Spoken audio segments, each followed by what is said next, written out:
बहिनी हजुर यो चामलको बोरा खोल्न चाहिँ एकदमै गाह्रो लाग्यो मलाई। हजुरलाई आउँछ भने सिकाइदिनु न मलाई। एकदमै सजिलो छ। म आज हजुरलाई यो गैरी खेतको पोखरेली बासमती चामलको बोरा खोलेर देखाउन गइरहेकी छु। ध्यानपूर्वक हेर्नु होला है।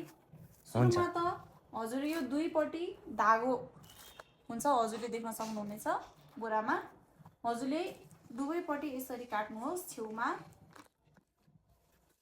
यतापट्टि पनि काट्नुहोस्। हजुरले यसमा त्यो दोस्रो नम्बरमा यहाँनिर धागो देख्न सक्नुहुन्छ। अगाडि 2 लेयरको धागो हुन्छ, पछाडि 1 लेयरको धागो हुन्छ।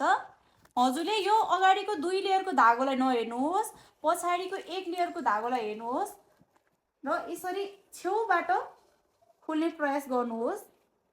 आएन भने हजुरले यतापट्टिबाट ट्राई गर्नुहोस्, अवश्य आउँछ। हजुरले यसरी सजिलो तरिकाले बोरा खोल्न सक्नुहुनेछ। छैन त एकदमै सजिलो छ।